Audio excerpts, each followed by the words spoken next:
We're live with another episode of BS Busters, and this is the big news portion. But before we go any further, who wants to introduce themselves first? The lady isn't here today, so one of you has got to go first. Who will go first? I'll go first. All right. Greetings and welcome. This is Pedophile from Creating Facts. Boy, we got some news today for this week. Yeah, a lot has happened in the gamosphere. Yeah, it's an interesting week. Kanoshi?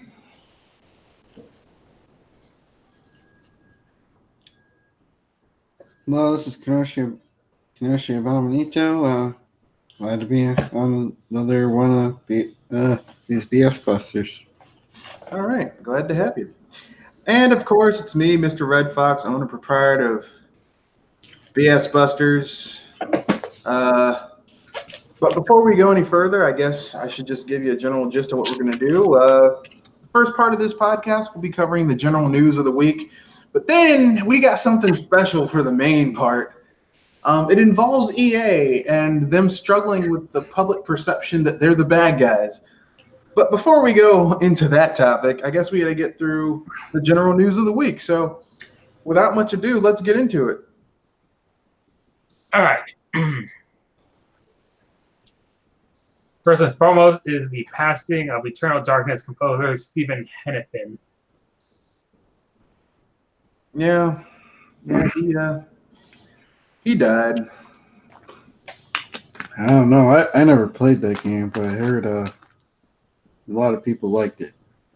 Yeah, it's one of those titles that some people really like. Yeah. And I mean, I'm not against Eternal Darkness. I'm just not like it's one of those games that I really wish there was a sequel to, but I don't think we're ever going to get a sequel. Even though Nintendo still has the trademark. Yeah, and they keep on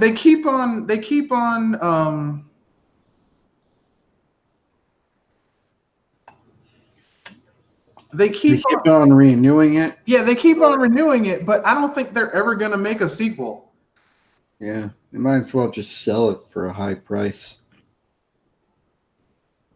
I mean, if they're not going to do anything if they're not going to do anything with it, then why? I don't think they're going to sell it. I just think they're just going to hold on to it, and I think one day they'll eventually make an Eternal Darkness, but it's not going to be anytime soon. If you get what I'm saying. Yeah. I mean, because Nintendo has so many fucking IPs that they just sit on and are just in limbo. Oh, that's a lot of companies too. They just sit on these IPs forever. Yeah, but I mean, the difference between Nintendo and these other companies is that Nintendo at least has the decency to remind the public of their games every once in a while, especially for games that they might do something with Smash Brothers, which is this big, celebration of video game IPs, mostly Nintendo IPs or games that are heavily associated with Nintendo. Microsoft just sits on shit and you'll never hear about it again, like Black and White and Black and White 2. You're never going to hear about those games. They own the IP, but they aren't doing shit with it. If you want to play Black and White or Black and White 2, you have to get the original discs or use some other illicit ways to play the game. But legally, the only way you can play it is get the original disc. And they only went through one printing. Now, I still have those games because I like a lot of Peter Molyneux's games, but I mean, that's neither here nor there. So yeah, the guy passed away. He made a really epic game because Beyond Good and Evil is basically like, what if you had to fight Cthulhu-like monstrosities, but you were just a person? Yeah. I mean, and that's Eternal Darkness. It's really that game should be called Fucking With You the Game. Yeah, I've been hearing stories that it also tricks you into thinking that the game turned off by itself. Yeah, like if your sanity meter reaches a certain point of your game, like you think your save gets corrupted or deleted. Like it's just all like it should be called Eternal Darkness, Fucking With You because we can. The game. Yeah. It's not the type of game you want to play at night. He also worked on Metal Gear Solid, The Twin Snakes, Gex, and Aladdin. So it's a shame he died. It's sad. And according to his personal Facebook account, it doesn't have doesn't give any reasons to how he died. Yeah, I don't think he was that old. So, I mean, could have been something illicit.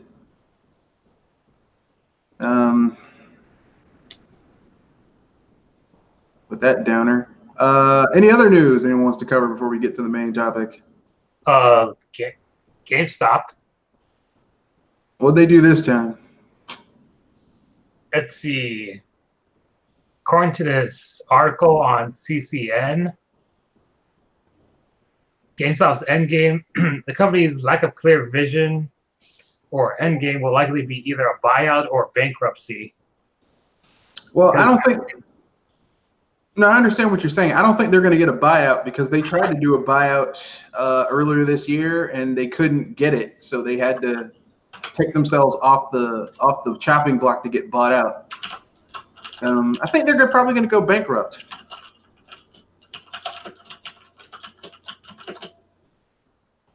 So no way out for them.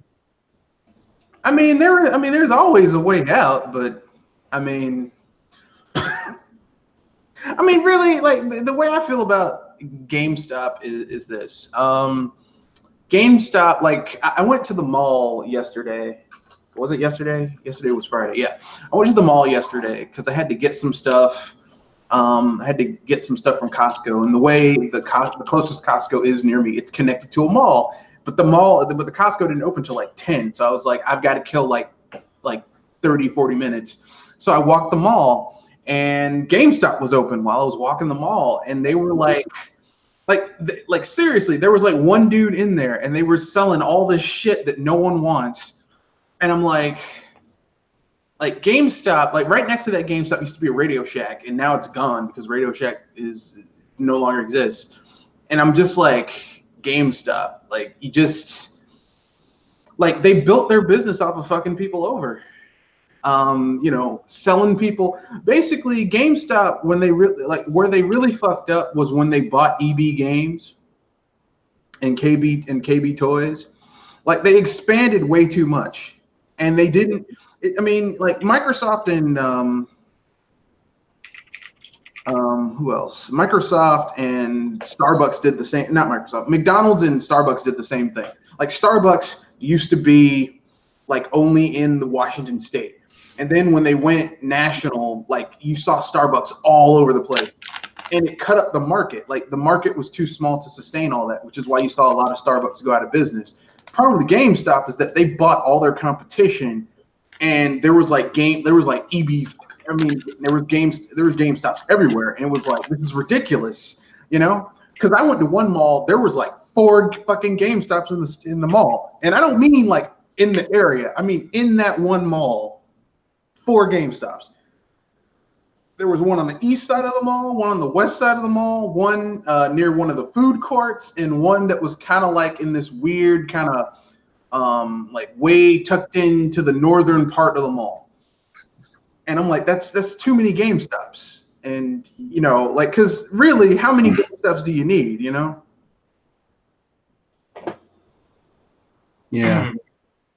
Yeah. And it's sad they brought up all these mom and pop stores, and and we only have really one place to go to, unless you do most of your game shopping online. But well, that's the irony about the whole thing, is that mom and pop gaming stores are actually coming back. Because people are getting sick of GameStop's nonsense. So there's a market now for that sort of thing. And after a while, you get tired of people fucking you over to sell you something. Because every time I've gone to GameStop in the past, it was always like you go in there and they're always trying to upsell you on some shit. They're like, you want the warranty? Let me tell you something, okay? I have owned video game consoles, like brand new video game consoles, since the 4th gen. All right. 4th gen up, I've always owned. I've never needed a warranty for any of my consoles. You want to know why? Because I don't fucking destroy my fucking consoles. So why are you selling me some shit like that? Yeah.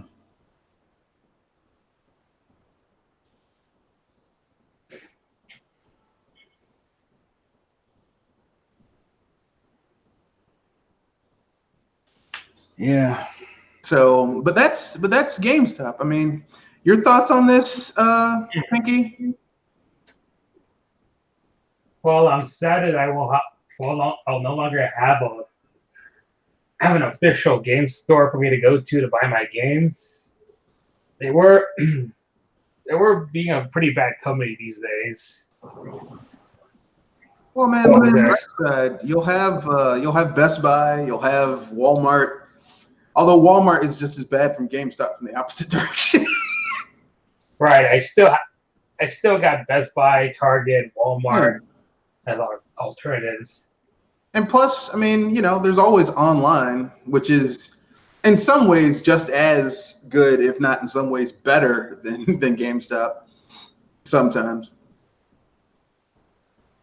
Of course, the problem is that if I want to pre-order my games on those stores, I need to have a subscription. I have to sign into their programs, unlike GameStop. What, Amazon? Not Amazon, but Best Buy, Target. I have to be a member. I don't think you have to do. I mean, Best Buy maybe, but I'm pretty sure Walmart. If you pre-order something for Walmart, all you got to do is give them your $5, and they'll give you a little slip that you show at the thing and you pay the rest of your thing off, and they give it to you. Because when I try to pre-order some amiibos at Best Buy, they asked me they told me that I need to have a Best Buy account. Yeah, that's shady as fuck. I don't. Yeah, that sounds like they were trying to game you.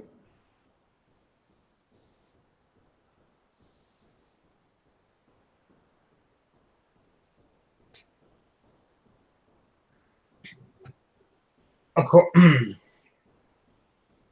I'll try to find out if the same thing doesn't happen if I try to pre-order at Target instead. I mean, you do whatever you want to.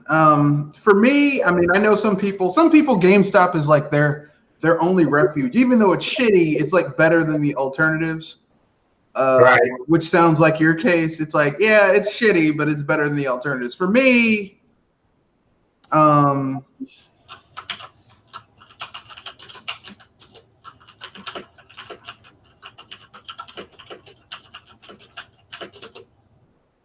For me, it's like good riddance to bad rubbish.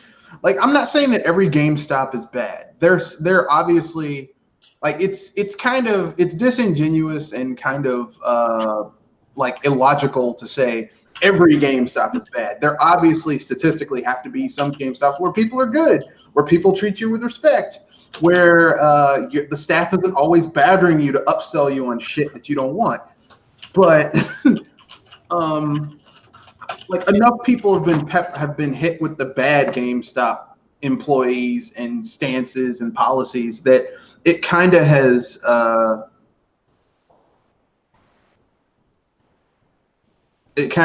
the whole thing. So, I mean, I'm sorry. I mean, I feel sorry for the people who are going to lose their jobs, but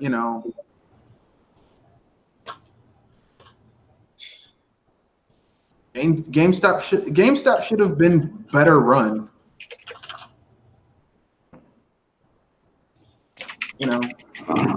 But I don't own stock in the company, and I don't own a video game store, so it's a moot point for me. Any other news anyone wants to cover before we get to the main thing? Yes, one more. So, Ally, the Smash Brothers player who lost to that 15-year-old Smash Brother in a tournament, he too was forced to retire except when he let out the truth that he was dating a minor. Yeah, that's kind of fucked up. How old is he? He's like in his late 20s, like 26 or 27 or 28, and he was dating a 17-year-old Smash player. Yeah, he's too old to be dating a 16 or 17-year-old. Yeah. As my parents would say, he needs his ass beat. Because he shouldn't be dating a child. I mean, I know a 16-year-old girl doesn't think she's a child, but you're a child. Well, the thing is that Ally has been taking advantage of him. What? Ally has been taking a bit of advantage of him. That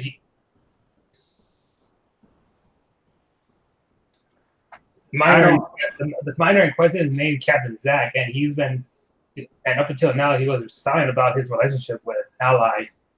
Yeah, but it just you don't you don't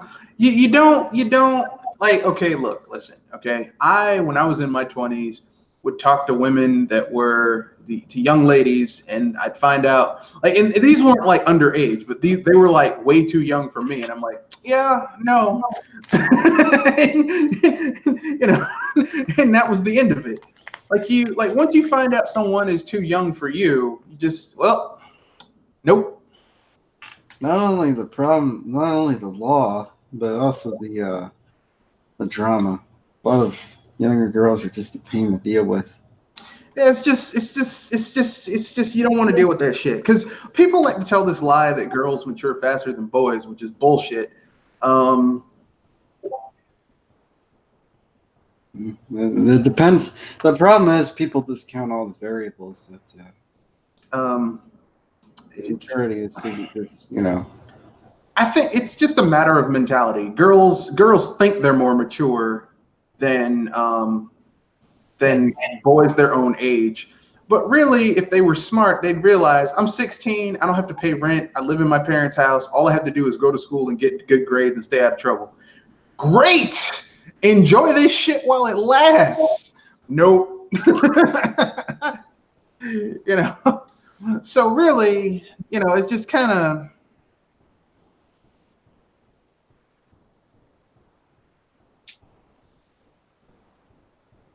It's just not smart, in my opinion. It's just not. That's not a very smart thing to do. But whatever it is. So yeah, dude fucked up. That's on him. Yeah. Like, here's the thing. Like, you should know better than to go with someone who's that young. So you should really know better. So I'm not gonna say I feel sorry for him, because you should know better. Like.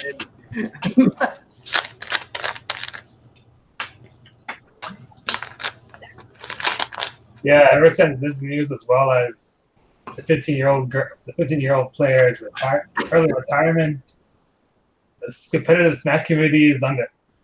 The competitive Smash community has always been a joke. The FTC has always been a joke. Yeah, people who play games competitively are like video games competitively. Like it's bullshit anyway. Like, I'll tell you why it's bullshit. People who play video games competitively are literally 0.1%. They're 0.001% of all the people that play that game. Here's the problem with that. There's other competitive sports that people play competitively that have a higher number of people who play it competitively than all the people combined who play video games competitively. And yet they don't get the same level of accolades or attention. Like people who play chess competitively. There's way more people who play chess competitively than all the people who play video games competitively. There's more people who do spelling bees and geography bees competitively than all the people put together for fucking playing video games competitively. There's more people who are into science fairs competitively than people who play fucking video games competitively. But I've never seen people who think that their opinions need to control how everything else goes in that industry, like video game people, like competitive video game people. Yeah. You even have schools trying to get high scores competitively compared to the others. Well, I mean, that's that's not really them competing to get high scores compared to the other thing else. They're scored by like basically certain metrics of like how many students are in AP classes, what's the overall GPA of all the students. That's a metric of how effective their teaching methods are, and how they utilize the school resources. That's not quite the same thing as what's going on in the competitive video game community. And the reason I know this is because, I live in an area that has like the top two school districts in the U.S. are like literally like I'm sandwiched between two of them where I live. So if I had kids, they'd be in good company, but I don't. So it's a moot point. But yeah, I mean, it's laughable, like, and here's the thing, like, generally speaking, for me, when people say, yeah, we play this competitively, I'm like, I don't believe anything you say. Yeah.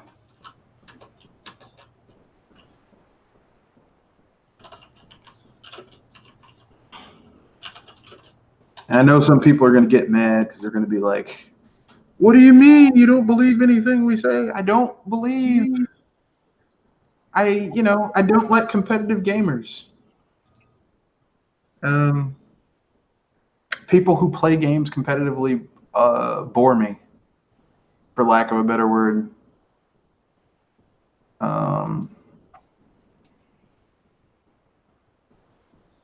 I know some people are going to get mad when I say that, but I don't care. Anything else anyone wants to go on till we wrap things up? Oh, that's pretty much it for now. All right.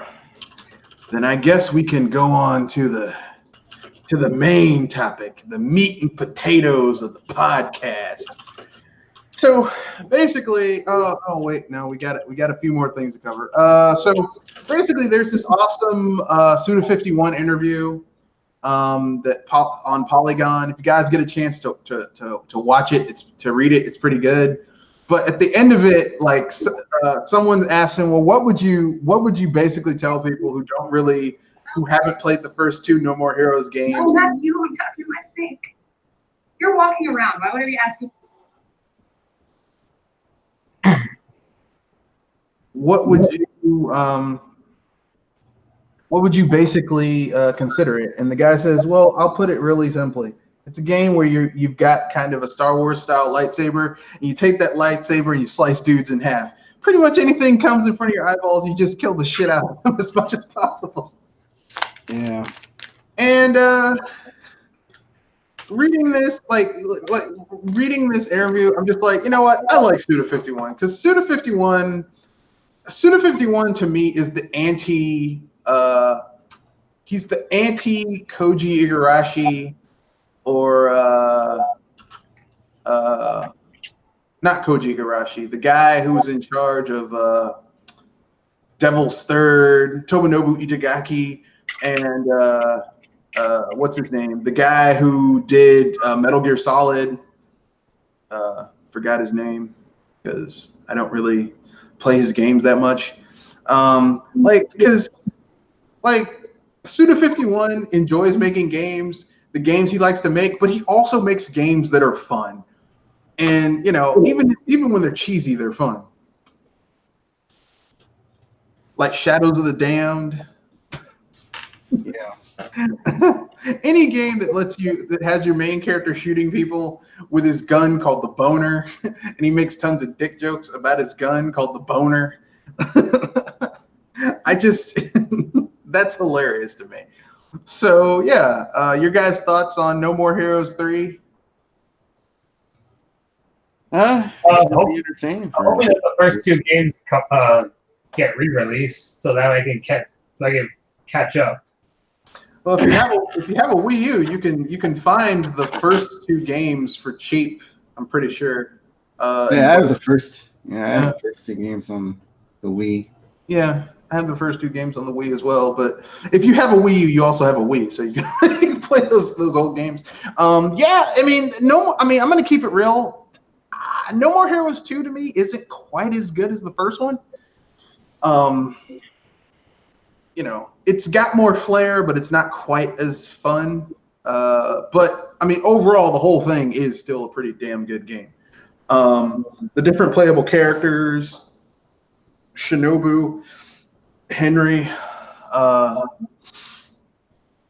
you know, and here's how in sync I was with how much I like those games. That as soon as they had that guy with the beard talk, I was like, that's Travis Touchdown from No More Heroes, because the voice is so like Travis Touchdown's voice like that. Like, that's Travis Touchdown. And then the guy gets into a suit of like mecha armor and flies onto this thing and kills some people. Then when he's out of the thing, it's like he's all shaved and shit. I'm like, it's Travis Touchdown. I knew it. Yeah, I'm happy. I'm glad they're making another No More Heroes. I'm glad Travis is back. I'm a little weirded out about how he got that scar on his face, because I don't think he gets it in the No More Heroes spin-off game. But anyway, I love it. It's really good. Do I have any? So yeah, looking forward to No More Heroes 3. I don't know when it's going to come out, but I'm looking forward to it. The next little bit of news is Shigeru Miyamoto says games will be fun without streaming. I mean, what do you guys think about that? Do you think Nintendo needs to jump on the streaming bandwagon like everybody else right now? No, infrastructure isn't there for most places. They're pretty much fine at the way they're currently doing it. Okay. I trust them, because I trust that they know what they're doing, because they've been in business for like what, over 100 years. Well, let's just talk of them as a video game company. As a video game company, they've been in business since the late 70s, early 80s. So like, let's say 80.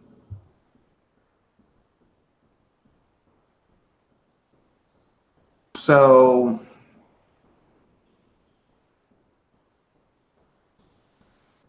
I mean, I don't know.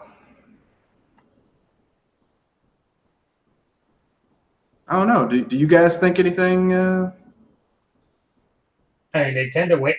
They tend to wait out until they're that the current trend isn't like a fad before hopping on the bandwagon. Like the infrastructure isn't to that point yet. Yeah, the technology isn't cheap enough. Because Nintendo, I mean, before, you guys are like, they're innovative. Look, Nintendo is cheap. Okay, they get old ass technology that's cheap to use and cheap to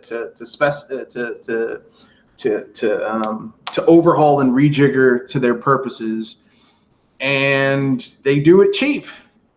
And I'm sorry, but the streaming technology and infrastructure, none of this shit is cheap yet. It's not cheap yet. Now, maybe in about 5 or 10 years, you might see it. But as it is right now, nope.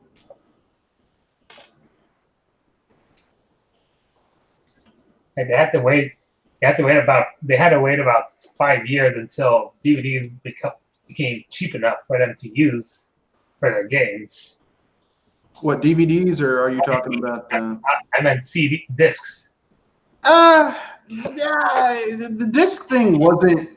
The disc thing wasn't because they weren't cheap enough. Because even when CDs came out, they were already cheaper than it was. It was cheaper for them to manufacture a disc than it was a cartridge at the time. That was basically Yamauchi not wanting to give money to Sony and because every time you use someone else's technology and license their technology, you have to give them a cut, and he wasn't going to take profits out of their generated from their products and give it to Sony. And the tech concern, Philips and stuff like that. He wasn't going to do that. And that's a smart business move. Long term. Short term, it made them look like fucking idiots with cartridges and everyone else is switching to CD. And even when they finally did go to disc, they went to those little mini discs, and the patent for that was held by, I want to say, Panasonic in Japan. So they still weren't giving money to Sony. Like, Nintendo was really adamant about that after Sony fucked them over in the 5th gen. They were just like, "No, you ain't getting nothing from us, bitch." So here's some offshoot news before we move on to the main topic. Shovel Knight has hit 2.5 million copies sold in its 5th year. So that's on average about half a million every year over year. On average, it obviously wasn't like that. It probably sold more in the beginning, and then it kind of dwindled down a little bit. But here's something you might not know. The vast majority of those sales were on the 3DS, Wii U, and Switch. So, I mean, now we know who really likes Shovel Knight. Yeah. It's not all those fake-ass gamers on the other 2 platforms who are always talking about how they like retro games. But when it comes, look, listen, you can say whatever the fuck you want. But when you look at the numbers, you motherfuckers weren't the ones buying that shit.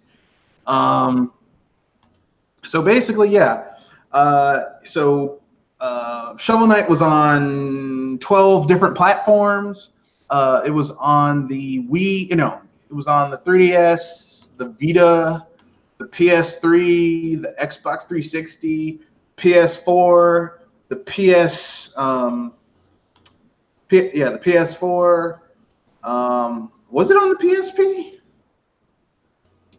No, it wasn't on the PSP. It was on the PC. It was on the Xbox One. It was on the 3DS. It was on the Wii, the Switch. I think that's 12. So yeah,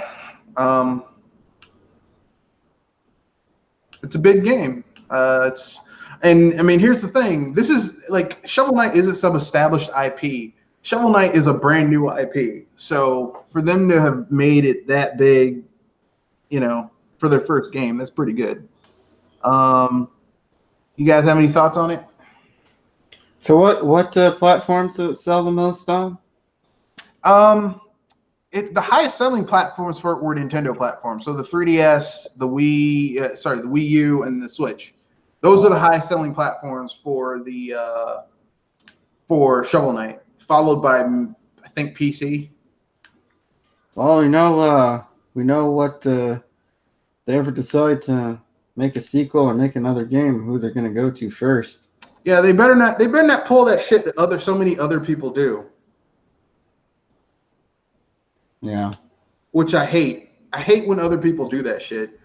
Where like a game sells well on the Nintendo platform, and then they like, okay, now when the sequel comes out, it goes to other shit first. I'm looking at you, Level 5, with Fantasy Life. Yeah. 2 motherfuckers. Where did it go first? The PS Vita? Fantasy Life 2? Yeah. No, it never came out. They announced it for the iOS and Android, and that game never came out. I'm like, why would you do that? Like, why? Like, never mind. Whatever. Level 5 is turning into a little Namco Bandai. Monolith Soft fiscal year ends with double profits. So they basically made 274 million yen, which is basically like $2.5 million. Wow. I mean, that's not terrible. I mean, because the only thing they came out with last year was Xenoblade Chronicles 2. Yeah. Like, that's all they came out with last year.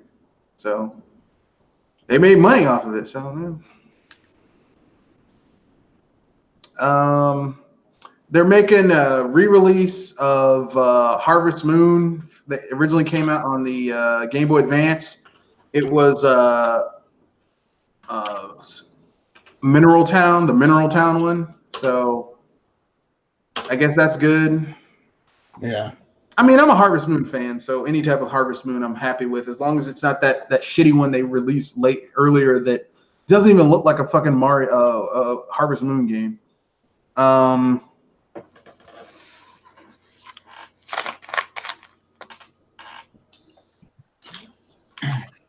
And okay, so I guess we can move on to the main topic. Main topic of this podcast, the main news topic. And I have to be honest here. Villain Super has EA is the archetypical greedy company. You're right. They are the archetypical greedy ass company. But anyway, yeah, the main topic of this podcast, of the news portion of this podcast, is that EA recently made an interview. A guy at EA recently did an interview. I'm gonna look up his name because I don't want to be a dick. His name is Matt Bilby. He's the executive vice president of consumer relations or some shit like that. And basically, like, it's a made up position because really EA doesn't care. EA doesn't care about consumers only as far as they can fuck them over for their money. I mean, basically. So basically, their big thing is that he says that I struggle with the perception that we're just a bunch of bad guys. And I'm not gonna go over the complete. This dude looks like he's a lizard person who's replacing a human being. I'm not gonna go over the complete interview, but basically, what I'm gonna say is this. All right. Their caveat for all the fucked up shit they've done is that, well, we give money to indies to make games under our indie EA like independent label, which is the equivalent of saying, yeah, I beat my wife and my kids, but I also keep a roof over their head and food in the fridge. Like, you know what I mean? Yeah. Like, it's like, just because you feed your family doesn't mean this other fucked up shit you do is negated or can be dismissed, right? That's just it's just it seems that they refuse to learn anything. Just for whatever reason, they just refuse to learn. They're like, I struggle 25 years at EA and I still struggle with the external perception that we're just a bunch of bad guys. That's because you are the bad guys. Like, literally, if this was a movie and you had some young upstart hotshot lawyer just out of law school suing a corporation for fucking over a group of employees, you would be that corporation. You'd be the people that at the end of the movie, people would be like, yeah, sue them for everything they've got. Fuck them. You were that corporation. So why are you surprised now that people still don't like you? I mean, the games you put out are trash. I mean, no, I take that back. Your games are serviceable, but they're uninspired. Like, FIFA is the same shit every year. There's never anything really new or interesting about FIFA. Same thing with Madden. And rather than actually make your games better, because you just buy out your fucking competition. Like, basically, like, you know, the last time there was competition to a Madden game? Like the 90s? Nope. It was NFL 2K5. Oh. And that was 2K. So basically, there hasn't been real competition to a Madden game since for 14 going on 15 years at this point. Yeah. And their Madden games have not gotten better. It's the same boring, lazy ass shit it's been for the last 15 years. And I know people who play Madden every year will say, no, it's different this year than it was last year, than it was the year before that. Look, man, I'll take your word for it. But an industry that doesn't have any competition, could you imagine if you wanted to go out and get a fast food burger and the only choice you had was McDonald's? Could you imagine how fucking shitty? Like, McDonald's is bad, but could you imagine how shitty it would be if the only choice you had was McDonald's? That'd be pretty bad. You know, this burger is made out of 100% beef. Of course, the part of the cow that we used was just its asshole. So it's 100% beef, but it's just the cow's asshole. Well, I'm going. Where are you going to go? You going to go across the street? That's another McDonald's. Bitch. That's basically what EA's doing with their game. Right? So, I mean, do you guys have any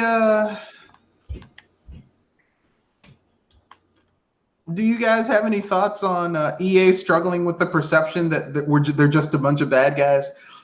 And do you think that them giving money to various indie developers to make games is somehow mitigating the fucked up shit that EA does? Basically, EA is just denying at this moment. At this point. Yeah. I mean, I can't lie. They are a pretty foul ass company.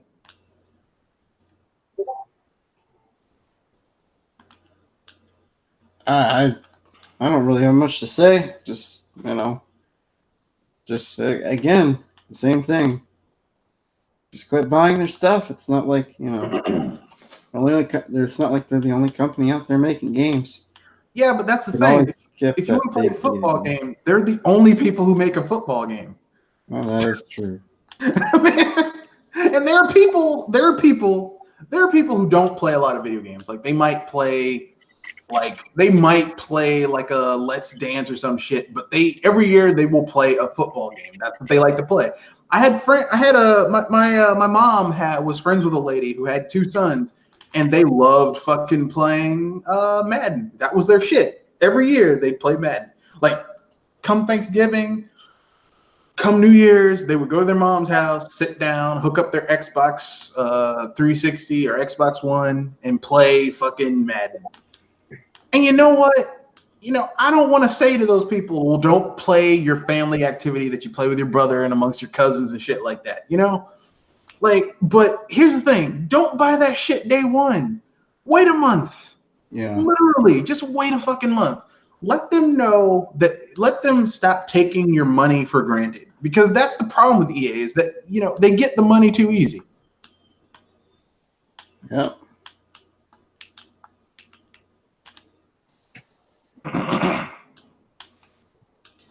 They get the money too easy.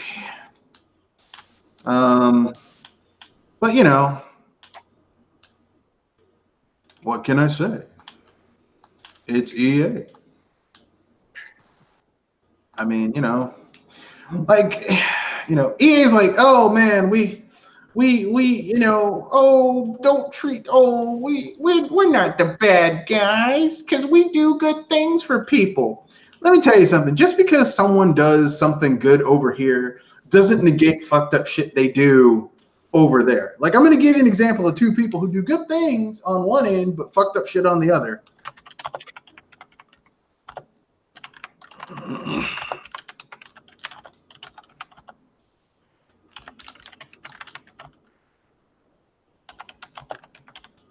I'm looking the guy up because I want to get his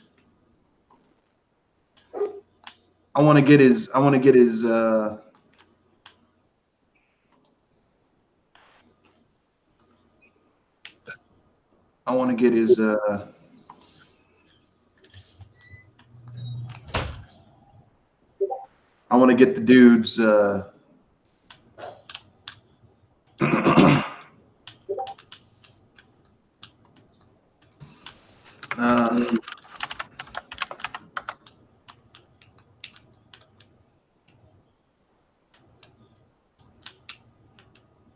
so basically there was this guy who was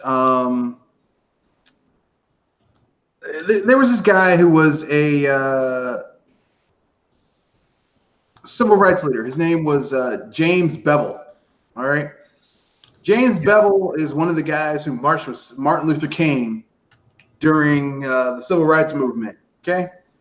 Fought for the rights of black people and people of color and the poor and women all over the place. Dude also molested all 3 of his daughters, and in fact, got 2 of his daughters pregnant. Pregnant. Yikes! Wow. Yeah. Ooh. Yeah. So let me put it this way, okay? Yeah, bad guy.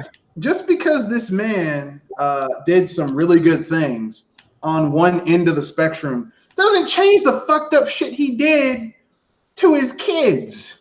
Damn. Okay? I'll use a more well-known example. Bill Cosby. You know, America's favorite dad. Okay? Now, Bill Cosby gave to a lot of charities, did a lot of good things for black people and young black comedians, you know, stuff like that. Helped fund the careers of a lot of famous people. He also slipped drugs into women's drinks and raped them. You know, the 2 things aren't mutually exclusive. You can do good on one end of the spectrum and then be a horrible person on the other end of the spectrum. You know? Yeah. So don't think that because EA is like, oh well, you know, we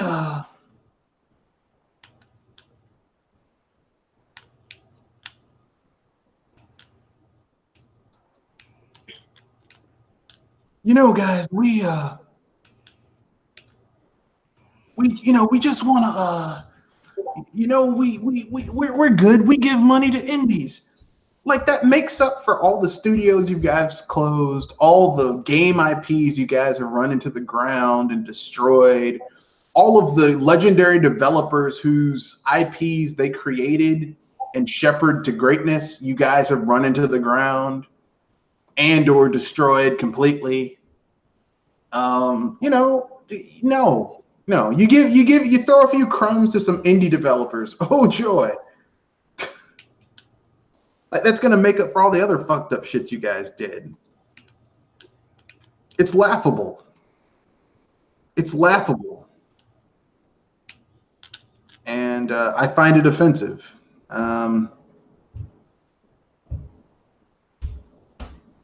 You guys have anything you want to add before we go on to the fun topic?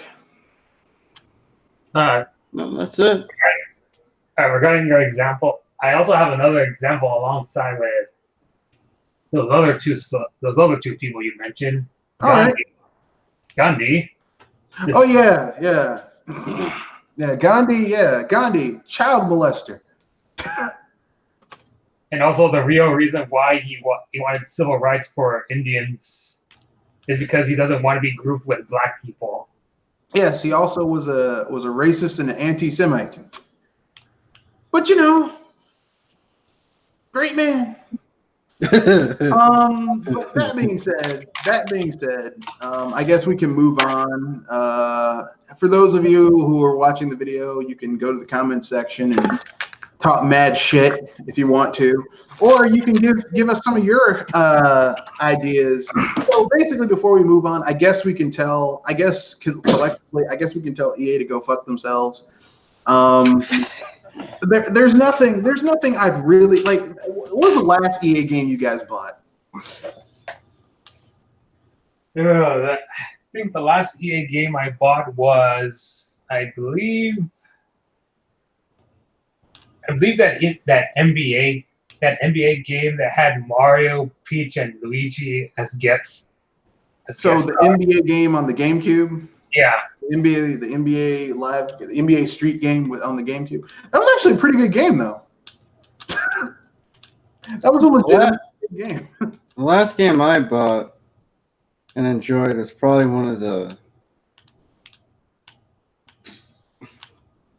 Harry Potter movie games back when I was. I thought those were Warner Brothers. No, EA published them. They published those games. EA used to have the Harry Potter license. Oh shit! Yeah, that was way back in the day. I'm gonna be real naughty because I've actually bought games, not recently, but like re-releases of games. I got the Mass Effect trilogy on PC. with all the DLC for like $10 on sale through Steam. So that's an EA game. I got Dragon Age Inquisition, the Ultimate Edition, for like $12. I have the original version because I'm a Dragon Age sucker. But I got Inquisition with all the DLC for like $12 on sale off of Amazon for $12. But the last brand new game I got from EA was Mass Effect Andromeda, which I so wanted to be good, but it wasn't. Well, the last brand new game I got from EA was Anthem, because I wanted to play with There's a few group of people I wanted to play with, and they essentially just dropped off and went back to WoW after a couple of weeks. Like, oh, okay, all right. Leave me holding the bag, huh? Leave me holding this bag of shit, huh? Yeah, it was a waste of I didn't pay it for full price, but it was still too damn expensive. Yeah, that game should really go free to play. It really should go free to play. But yeah, that was the last new game I got from EA was Mass Effect Andromeda. And I really wanted that game to be good because I was such a fan of Mass Effect 1 and 2. But oh boy, I should have learned my lesson from being optimistic about BioWare after Dragon Age 2. But, and Mass Effect 3. But, I was one of those optimists, it won't suck this time. I mean, I know the other few times it sucked, but it won't suck this time. But it did. So, oh well. So with that being said, I guess we can move on to the fun portion of the podcast, which is where we're going to talk about the fun topic. So I have 3 fun topics here. One of which has nothing to do with gaming. So I'll save that for last. So the first one is,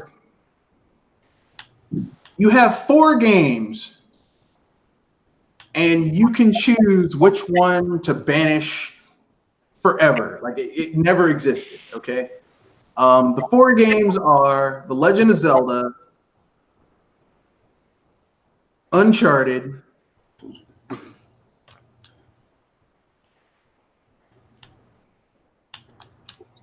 Ratchet and Clank, God of War. Which game and why? Which game series just you hope it just never existed? Just fuck that series.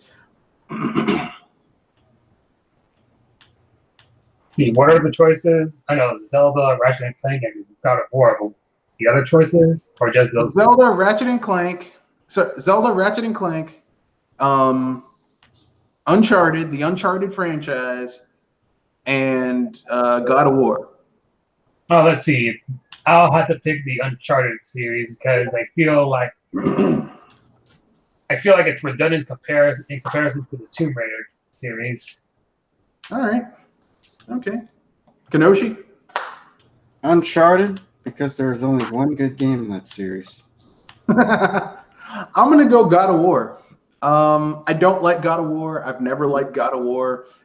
And I'm saying this because I know some people want to say, you're a Nintendo fanboy. No, not every Legend of Zelda game do I love. I think the first Legend of Zelda is kind of overrated. I mean, it's a good concept, but not well executed.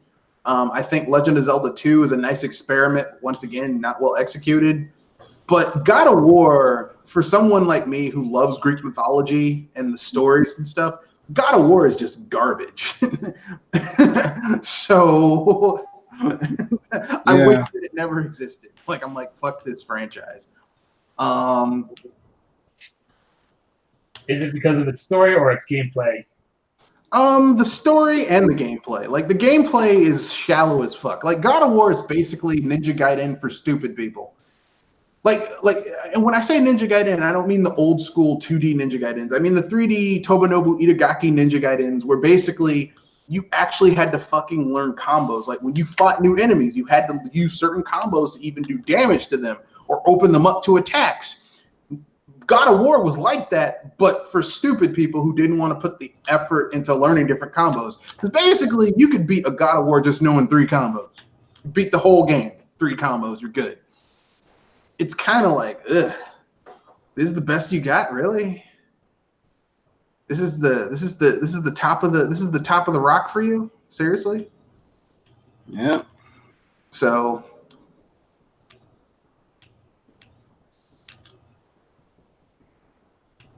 God of War has never, like, I don't like it. I've never liked it, and like I just don't want to see it ever again. Like I hate that franchise.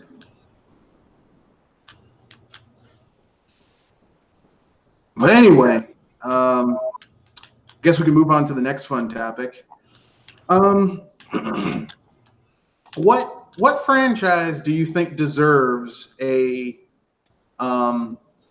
Metroid Zero Mission style redo of one of its games? Let's see.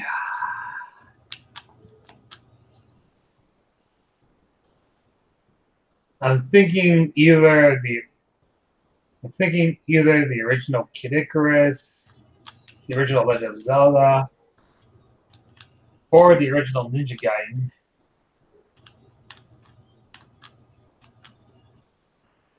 I can see that. Or maybe even the original Castlevania. I can see that.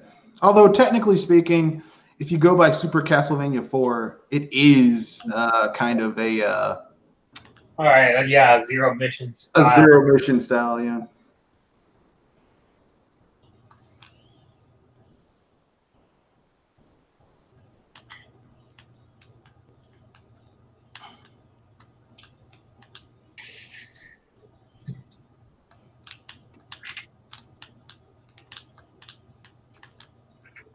Okay, so Kenoshi. That's a tough one.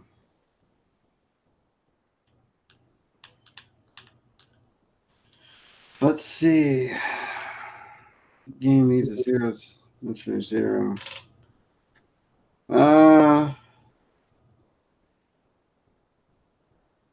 Most of the games I'm thinking of pretty much are fine the way they are. I don't know. Come back to me. Maybe I have something then. There's no game that you'd say I want to see a Zero style remake. Better graphics, everything like that. Some new areas. Oh, new area. Oh yeah, we should. That reminds me. A Zero Mission style remake of Kid Icarus of Myth or Monsters. That was the original one, not the one on the Game Boy, right? The Game Boy one. Ugh, that game is rough, man. That game needs a remake. You're right. I'll agree with you on that one.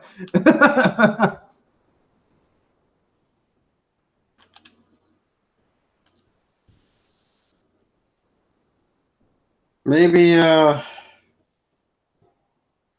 because I already remade that game. What game? Super Ghouls and Ghosts. They remade that for the PSP. Yeah, I heard that's a really good version of the game too. Too bad I'll never get a PSP to play it, but probably the original Ninja Gaiden. All right. Okay, fair enough.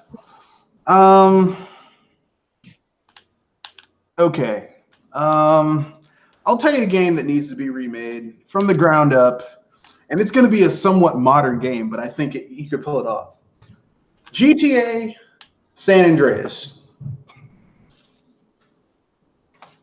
Now we can see the memes in HD. GTA San Andreas remade from the ground up. Maybe and since technology is so much more advanced now than it was back then, with a side campaign set in Liberty City. Because, in the original game, they remade Liberty City. You just couldn't go there, but it was all around you. So why not just say, fuck it, and just, add Liberty City as a playable area. Maybe have some missions there, too. Yeah. I'd be cool with that. Maybe update the graphics. Not that fake HD shit they did for the PC where they just use slightly better textures. I mean, literally from the ground up remade, but it's GTA San Andreas. And will they reuse the same voice recordings, or do they have to re-record them? I mean, if they want to, I mean, they'll probably have to record some new recordings because they're in a new place, you know. But for the new city, but overall, I mean, they can use a lot of the same stuff. Like, damn, god damn. I'd get it. I'd play it. Add some new weapons. Maybe have like you have those 4 gyms you can go to in San Andreas to learn different fighting skills and techniques. Then you got 4 in Liberty City that you can learn even more fighting skills and techniques. Maybe have more body types, more outfits. Maybe open it up for modders a little bit more, making it easier to mod. So, you know, people can add cool shit to it if they want to.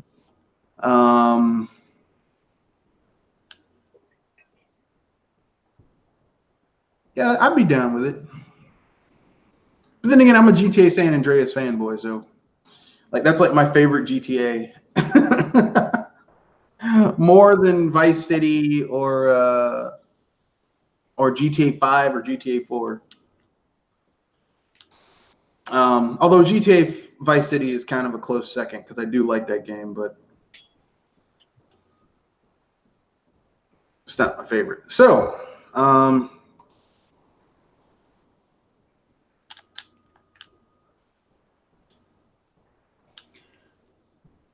Yeah, to answer your question about why there isn't as many areas, in GTA 5, I think it's not only because of the online stuff, it's also because they just ran out of money. Nah, man, they didn't run out of money. It's Rockstar. Rockstar has so much fucking money running out their ass. It's not even funny. I personally, I just think it boiled down to resources, time, and what was giving the most money bang for their buck, and really putting that gameplay, putting that content into the online made them more money because dumbasses bought fake money spent real money to buy fake money so that they can buy fake shit that's not theirs in an online game. So, I mean, you know, it's their choice. You know, it is what it is. I personally thought it was bullshit, but whatever. Trenell83 says, I wouldn't mind a remake of Mysterious Mirasami Castle with collaboration with Way Forward. Yeah, but I mean, it would basically just turn into a 2D top-down Legend of Zelda game with a samurai instead of Link. Because that's what the original Mysterious Mirasami Castle was. It was a 2D, over-the-top Legend of Zelda game with a samurai instead of Link. They even used the exact same engine. Yeah, except it had a timer, which kind of makes it not as fun. Like, I don't like being rushed while I'm exploring. Yeah, if they really want to do something cool, make Captain Rainbow. Remake Captain Rainbow and bring that shit over. Anyway, I guess we can move on to the fun topic. So the fun topic, the last fun topic, the one that's kind of supposed to be just off the wall and has nothing to do with games.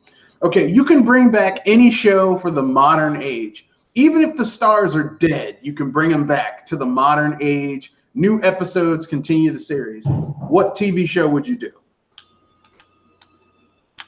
Oh, bring back the Lap Olympics. Okay. Kenoshi? Sure. Well, there wasn't really any actors in the show, is all I can say. Global Guts, I guess. Oh God, I love that show.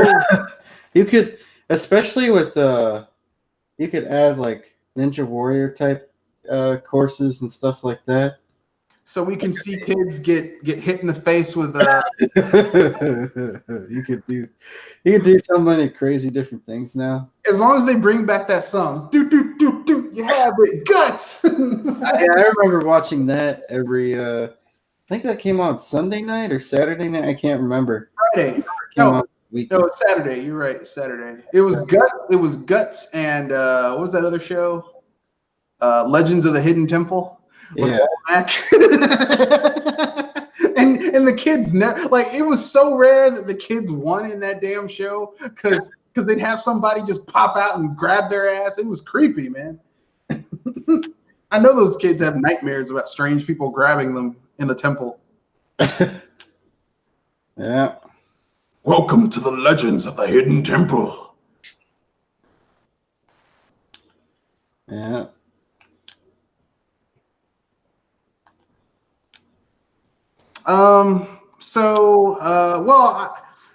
Had this been like a week, a month ago, I would have said All That, but they're already bringing back All That. So, for those of you who don't know, All That was basically a kid version of Saturday Night Live. Yeah. Yep. And some of their skits were really damn funny.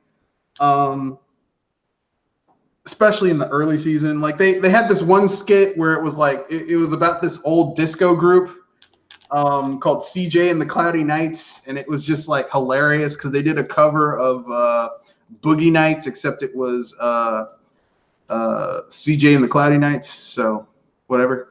But yeah, the show that I would bring back, just like I think it would really be, or actually this is a movie. I would bring back Police Academy. I've never seen that movie, but I've heard a lot about it. Yeah, because the first Police Academy was oddly, like if you go back and watch that movie, it's a comedy. It's kind of funny, but also a lot of the shit in Police Academy is oddly relevant today. Like racist cops being cops jumping to conclusion about other people, misogyny, people being dicks, people who want to be cops who really don't have the temperament to be a police officer and shouldn't be there in the first place. It's got all that shit, and this was a movie made in the fucking 80s. Yeah. A Clueless. It also has really raunchy humor, like the main character is trying to get kicked out of the police academy. So the guy who runs the police academy is going to give the commencement speech to get everyone started for the beginning of the program. And the guy who wants to get out sneaks a prostitute in under the podium, and she unzips the guy's the commandant's pants and goes to town on him while he's giving a speech. And he soldiers on through the whole time. It's a really good movie. It's got Michael Winslow, the human beatbox. It's got Bubba Smith, famous football player. It's got Steve Guttenberg as Mahoney. He's it's Steve Guttenberg, man. What what can I say? It's Steve fucking Guttenberg. It's got a guy. Is he the great grandson of the Gutenberg press inventor? I don't think so. No, he was a guy who was he was like a second string leading man in the 80s. Like if you couldn't get someone like really really famous, you'd get Steve Guttenberg. Like if you couldn't get Ted Danson. If you couldn't get what's his name? Shit, forgot his name. Tom Selleck. You get Steve Guttenberg. Like he's the guy who, if you watch the movie Cocoon, has sex with one of the aliens. He's the guy who created Johnny Five in Short Circuit. In Short Circuit, yeah, that's Steve Guttenberg. He was one of those people who was really big in the 80s, and then the 90s came and he just kind of disappeared. Like the last big movie he was in was 3 Men and a Baby, and then 3 Men and a Little Lady. It's kind of sad because I like Steve Guttenberg. Of course, I'm a child of the 80s and I grew up watching his movie, so of course I'm gonna like Steve Guttenberg. But eh.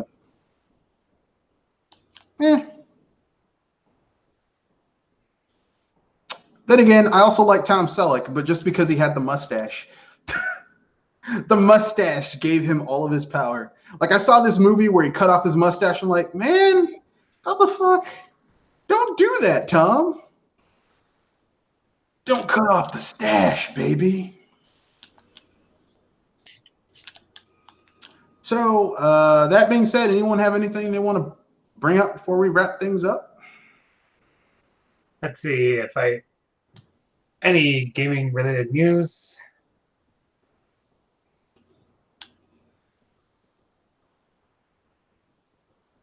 Well, the Iwata book is now the #1 best-selling business book in Japan, in Amazon Japan. Yeah, I could see that.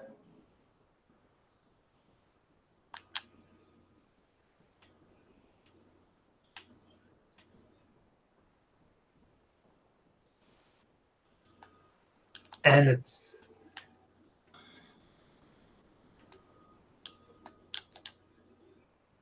you've heard about the Evercade, right? The Hansel hybrid console. Yeah, it's supposed to be using like a mix between hardware and software emulation in order to play the games, allegedly. Yeah, the trailer just came out. Really? Yeah. I might have to watch that. What's it called? The Evercade. I'll post a link to it if you guys want to watch. Yeah, I'll watch Yeah. The Evercade. Seems they stole something from the Wii, huh? I'm sorry, the Wii U.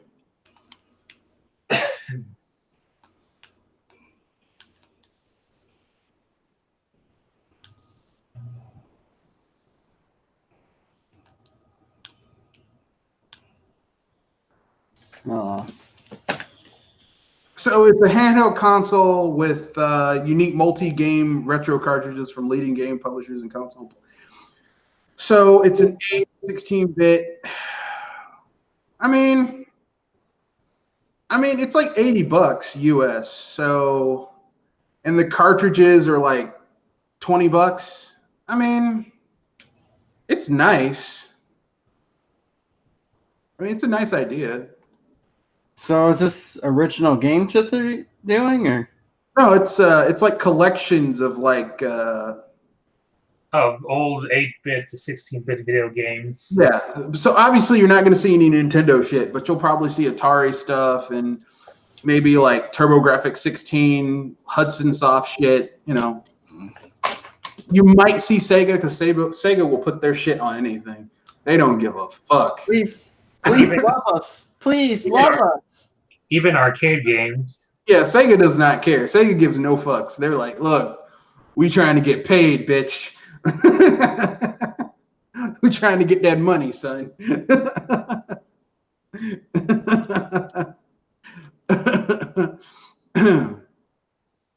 But I don't know. I mean, how can I put this nicely? I mean, it seems like a good idea.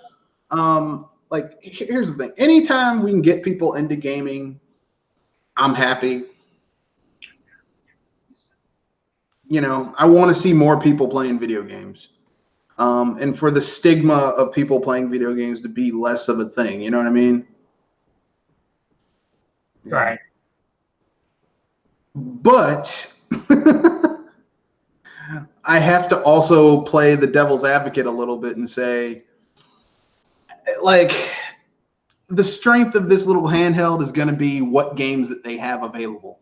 You know, because it's like the cartridges are going to have like 6 to 20 games. I'm guessing the 20 games will be small shit from Atari, and the 6 games will probably be arcade game, like Neo Geo shit, stuff like that. But I don't think you're going to have as many of those high quality games as people think, because the thing is like Neo Geo's pulling out their own thing, you know? They're putting out their own, you know, retro console. So I don't know, you know? Now, Sega does not give a fuck. Sega will put their shit on anything. They do not. Sega does not care.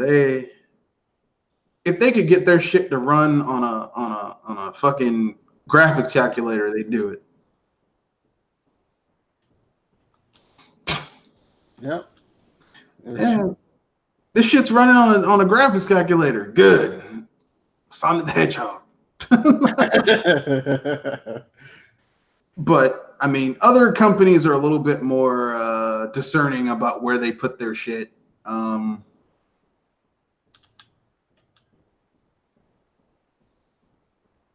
You know. So, you know, I mean, how can I put this nicely? It's not that I'm against you know, other hardware video game manufacturers. I'm not. It's just, it's kind of like, I don't know where they're going with this. I guess we can talk a little bit about movie talk. Anyone here looking forward to Stephen King's It? Goonies Part 2. Chapter 2. Goonies Part 2. Yeah, Act 2, Part 2, Chapter 2. I haven't seen the first part yet. That's the criticism I've heard about the first one. It just turned into the Goonies near the end of it. The Goonies? No, Jesus fucking Christ, it didn't turn into the Goonies. Here's what I'll say about the first movie. First movie is a little too heavy on the jump scares, which, like, I know modern horror filmmaking thinks that jump scares are scary, but really it's the psychological horror, not the jump scare. Yeah. Like for me, it's more horrifying. What my mind can come up with is far more horrifying than anything you can show me. For example, there's this movie with Denzel Washington and Bruce Willis called I forget the name of the movie, but it's about this thing where this army guy played by Bruce Willis is trying to find a terrorist, and Denzel Washington's like, yeah, but you're like profiling people and just grabbing people of Middle Eastern descent off the street. And there's this scene, you don't see anything, but like Bruce Willis's character grabs just some poor guy, drags him into a room, ties him down, and tortures him. You don't see any of it, but the idea of this guy getting tortured and you hearing him screaming, and then you hearing a bullet shot where they kill him to end it, is fucking horrific. Yeah. Way more horrifying than if you'd shown me anything. And I think that like a lot of horror films forget that the idea of what's going on is way more terrifying than anything you can show somebody.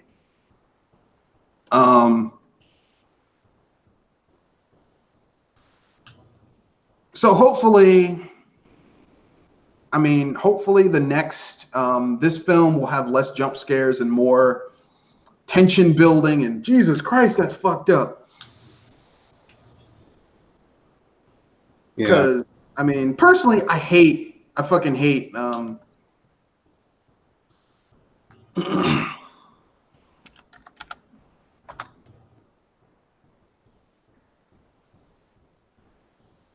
hate that. So I hate jump scares versus building tension and the idea of just how fucked up something is. So that's just me. So here are the big games coming out this week. This Tuesday, Umihara Kawase Fresh. It's a remake of Umihara Kawase where you're this little girl who catches fish. Like that's the entire game. You use your fishing hook to like traverse the environment, and plus you use it to catch fish and put them in your backpack. And that's the entire game. They give you a microphone where you talk to the fish. No, it's one of those weird Japanese games that has like 100 levels, and you just basically use your fishing hook to traverse the level and catch fish. That's the whole game. And you can also there's like secret levels within the game as well that you have to use your fishing hook to unlock and then find a way to get. It's one of those weird Japanese games. Okay, there you go. Dr. Mario World is coming out Wednesday for Android and iPhone. Anyone looking forward to this mobile game? I don't know. What was the name of the game again? Dr. Mario World. Oh, I've heard about that one. Yeah. That's what pretty much everyone, pretty much almost all the main Mario characters are doctors now. Dr. Luigi, Dr. Peach, Dr. Toad, even Dr. Bowser. Yeah, I wouldn't trust Bowser with a. Never mind. Then we have Soul Seraph coming out this Wednesday. That was a surprise. This is basically ActRaiser, the game. ActRaiser, the game. They even got Yuzo Koshiro to do the music. So, like, Sega's really trying hard to turn this shit into ActRaiser. Then there's Professor Lupo and his horrible pets.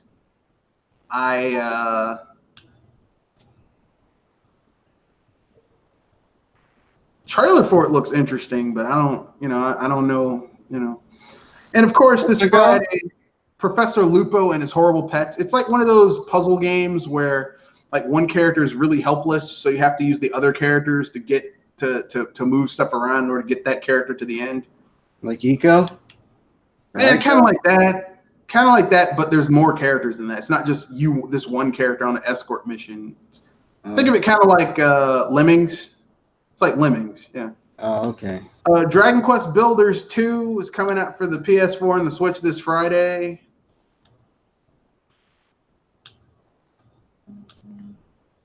It's Dragon Quest 2. I mean, it's Dragon Quest Builders 2. I wasn't fond of the first one, so... Yeah. Yeah. Digimon Cyber Sleuth. That game that we all said should have came to the Switch is finally coming to the Switch and the PC. It's the complete edition, so it has all the DLC and all that other cool shit. I don't mean to step on anybody's toes, but there are people out there that still care about Digimon? I guess. I mean, I never gave a shit about Digimon. Because see, here's the thing. Like, for people who don't know anything about Digimon, people forget that Digimon didn't begin as a game. Digimon began as a spin-off of Tamagotchi. Oh. Like, Digimon began... Digital Monsters began as these little. It was a spin-off of Tamagotchi where they weren't selling enough Tamagotchi because like girls weren't really that into it, even though it was kind of geared towards girls. So they said we need to make a Tamagotchi that appeals to boys. So they rebranded it and they called it Digimon, and it was like a little it was a little shitty toy that you spent most of your time feeding and cleaning up shit. And if you didn't do it often enough, it would die, and you'd have to start from scratch all over again. And then they said, well, these suck. We need to make a game out of it so then you can, get rid of some of the bullshit involved with it. And so they did, and it was a PS1 game, and it was okay. Yeah. I mean, I own that game. It wasn't particularly great. There was Monster Ranchers. That was also kind of in that vein. Yeah, but Monster Rancher had a good idea. Digimon was literally, it was like Pokemon, but not Pokemon. Like, it had a little bit more depth than Pokemon did at the time. I think it still does kind of have a little bit more depth, but it's just not very well executed.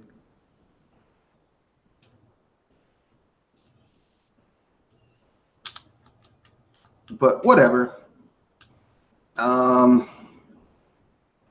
So nowadays, it still has a stable fan base.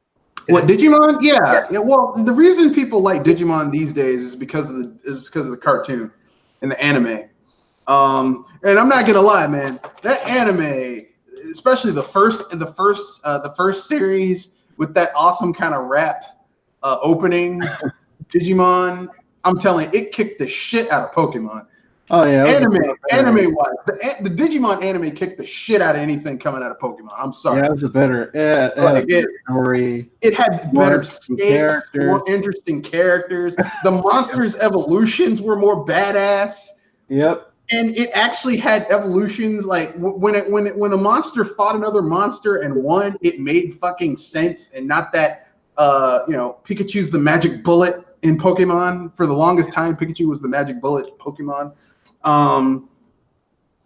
Either that or Ash's fucking Charizard that he was that had zero respect for him. But anyway, yeah. So yeah.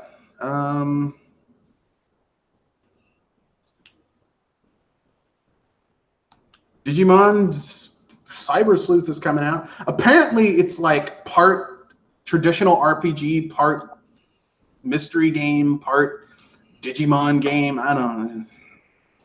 I'm not really that into Digimon, so like I've played maybe like every time I got a Digimon game, because I used to get them on.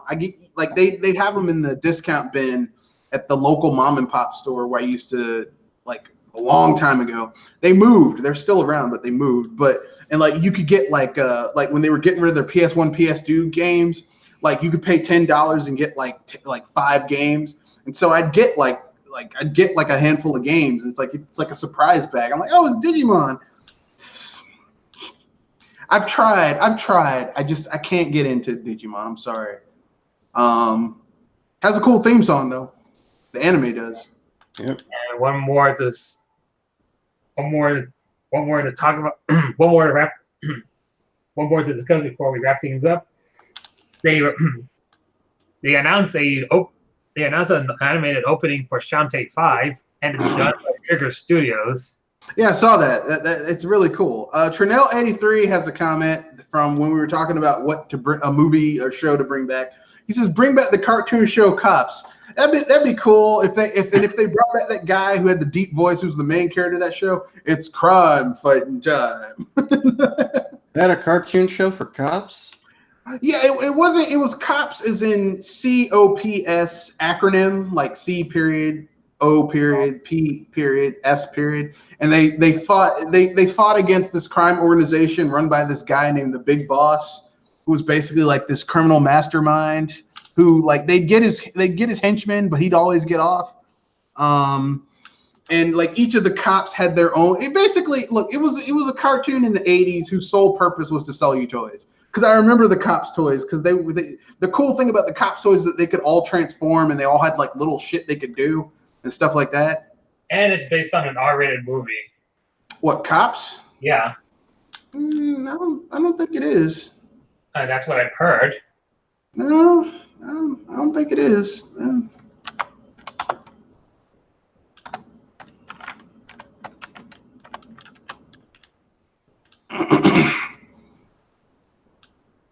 No, it's not rated off of an R-rated movie. No. I thought it's weird when they made cartoons based off of R-rated movie like RoboCop and Predator and Alien And Rambo. and Rambo, Rambo and his commandos. It's like, yeah, let's make a toy line about a war-scarred veteran who's suffering from severe PTSD. Yeah, that's great. He's a hero. Alien. Yeah, man, you get to play as Dutch Schaefer, a government-funded assassin who goes around just killing random people for the government. Because why the fuck not? RoboCop. Yeah, let's play a man who was viciously murdered and assaulted and murdered by a group of criminals, and then instead of letting him die in peace, they resurrect his body and use his brain as the CPU for a highly complex, robotic, cybernetic cop enforcement machine. That's the plot synopsis of $1 Million Man. No, well, you're thinking about the Bionic Man, but the Bionic Man is different. The Bionic Man was a fighter pilot whose plane spins out of control. He crash lands, and these scientists are like, we can build him, we can make him faster, stronger, and they basically use all these cybernetic implants to give him, like, make him faster, stronger. He can see farther, he can run faster, all that shit.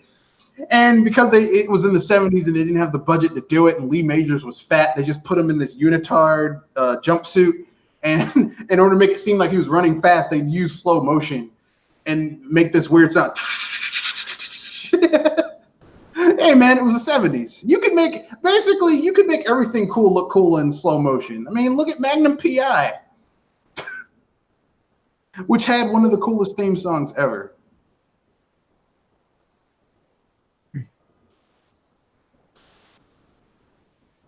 Anyway,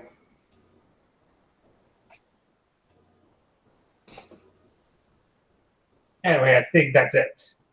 Yeah, that's the end of the That's the end of the podcast. So, anyone have anything they want to pimp out before we wrap things up? Nothing. Nothing at the moment. Area 73 says, better yet, Mask. Ah, man. I liked Mask's theme song, Area 73, but the actual show was kind of...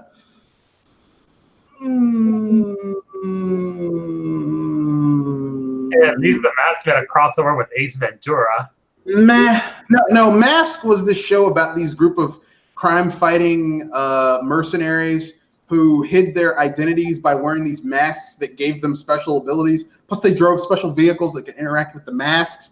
But their villains also wore masks that gave them special abilities that let them enact with these specialized vehicles. It was really kind of weird. Yeah, the 80s had weird-ass cartoons. There was a pole position cartoon that was weird. There was, what else? They could bring back the Mask cartoon. That was pretty good. Shit. Inhumanoids. Bring back Inhumanoids. That show was fucking creepy, and it ended on such a weird note. Or Centurions. That'd be cool, too. But that being said, that's the end of the podcast. Anything you guys want to pimp out before we wrap things up? Nothing? Got nothing. Yeah, nothing. All right. So this is Mr. Red Fox. You can reach me at mrredfoxbsbuster at gmail.com or Twitter at Matthew Wesley at Mr. Red Fox 91. If you want to stay in touch with me, you can always leave your comments in the comment section of one of my videos or in the podcasts or all that fun stuff. And with that being said, that's the end of the podcast. Remember, rate, comment, share, subscribe.